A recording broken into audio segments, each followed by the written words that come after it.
Alright guys, welcome to vlog number 2. It looks like the first one got some good feedback, so I'm just going to keep on making these things. You guys know the drill. Here to open up. It is now Monday, the 1st of May. So here we go. Go ahead and get this thing started. Hopefully we get some cool stuff in for you today.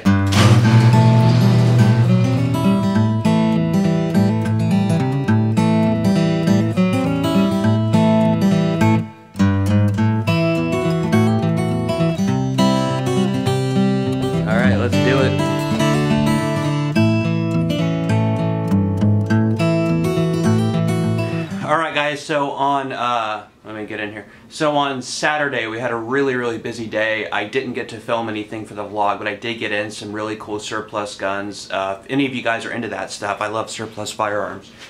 I'm just going to show you now quickly what we picked up.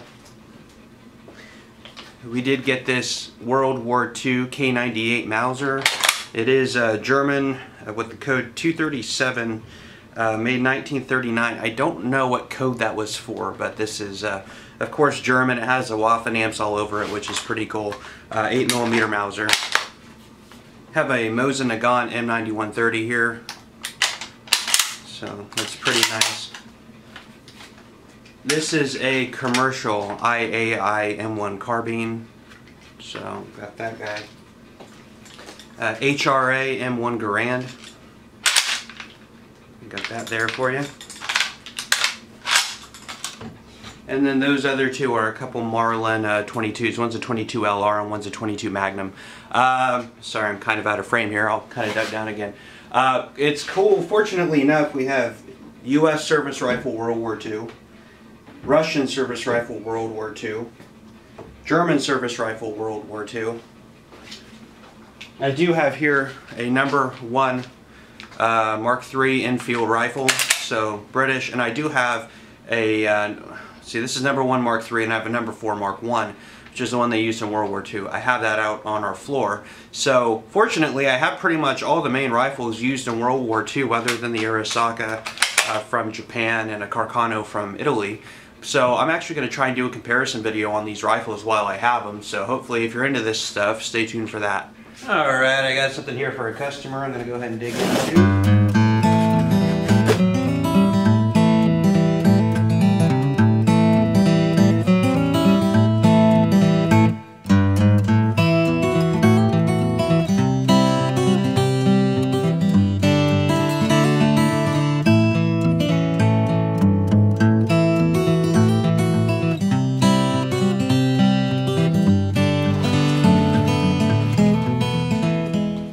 Nice little 380 Bodyguards, a couple of them. So we will get those logged in and call up the customer and let them know they're here.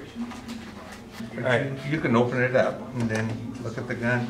And that tells all about him too there.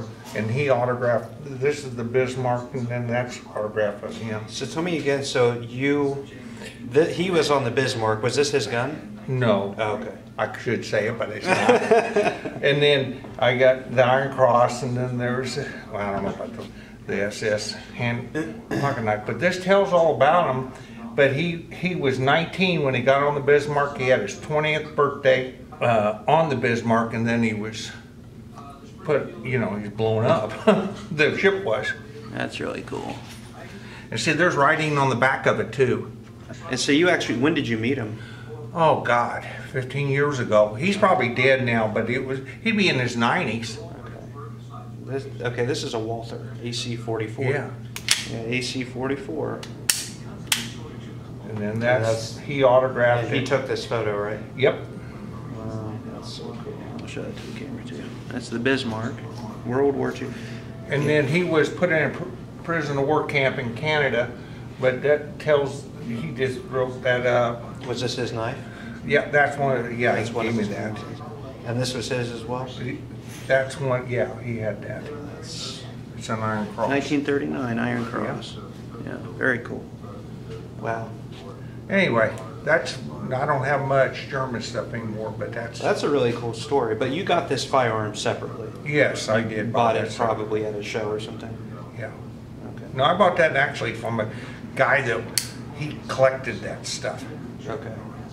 I mean, he never was at a show. He was just, I went to his house. Mine's the same way. You see how AC, that's the code for Walther, AC. And the markings are very faint. Okay. Mine's the exact same way, and that's a late war production. Now, a lot of these you see the frame turning to like a plum. This is a little bit different shade, but mine's like a bright plum frame, which is normal. They used a different bluing process on the slide in the frame, and over time the frame would turn that kind of plumish color, but that was only on late war Walthers. Okay. But that's nice. I had to dig through. I had cases on top of this one, and I was glad to get it out. This has not been out in 15 years. Wow. So, and you know, he just told him it was really interesting to talk to him. I just wish I'd have had a tape recorder and taped it. Then I would have had some. Because I mean, we talked. See, there's his Iron Cross right there. Oh yeah, right there in the picture. Yeah. Wow. Yeah, I'll show that. He was a cool guy, I'm telling you. A lot cooler than you think. Yeah. A lot of these guys were. There's his Iron Cross there in the picture, and there's the actual one there photographed. So that's awesome history. And I'm trying to think how many survived that ship. It tells on there. There was only like 100 and some. One of the few remaining survivors of the former battleship Bismarck. His first post was on the cruiser Carl, I'm not even going to try and pronounce that, which was disabled by the British submarines and scuttled by the Germans. Later assigned to the Bismarck, he ended his naval career when he and 115 shipmates became the only survivors of the ship. Yep. And I think there's like 2,200 of them. There were a crew of 2,500 men. Oh, 25? Yeah. Yeah. Thanks for showing me that. That's awesome. That's just part of it. So that was one of our customers. I'm not going to use his name, but he's actually been a really good customer of ours, and he's been collecting guns for a super long time. He's just got all these, like, he's the type of guy who just never sells anything. So he's just got all these really cool firearms. He's always come in for the past several years and just done show and tell with me, brought in cool stuff like that P38. I told him about this vlog thing, and he was pretty excited about it. So anytime he comes in, I'm gonna just grab the camera and record. He just told me he's got a whole, kind of shadow box like that with some old World War II 1911s with some pictures and stuff, and also some Colt single action armies that are dated to the 1800s, 7.5-inch barrel. I think that would be considered the artillery length. Not wholly familiar on the single action armies, but hopefully we'll learn more when he comes back in with those. He's got every Winchester rifle ever made. Really cool guy. Anyway, look forward to more of him on the vlog. We'll have him kind of do a show and tell thing, but really interesting, full of stories, and I'm glad that he was able to come in when I was recording for our second vlog, so you guys got a chance to see him. All right, guys, got another one here for you. Cool one. This one's also for a customer here. Very new to the market. There it is. That's the new Shockwave by Mossberg. I'm going to see if I can pull it out of here without breaking this wrap. If I can't, I'm going to leave it because this is for a customer here. Yeah, it's like sealed down and saran wrapped, so I will show you like this. I'm not going to cut into it. This is not mine. It belongs to a customer. But anyway, that's cool. That's the new Shockwave. Hopefully I can get one in here for the store and do a review on it. But anyway, that's how it'll come in the box, just so you know. Got in another shipment for a customer here, so I'll go ahead and get into this for you. We have a little Bursa 380.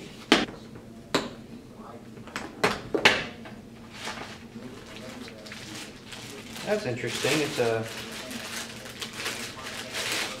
kind of that Tiffany's blue sort of thing going on.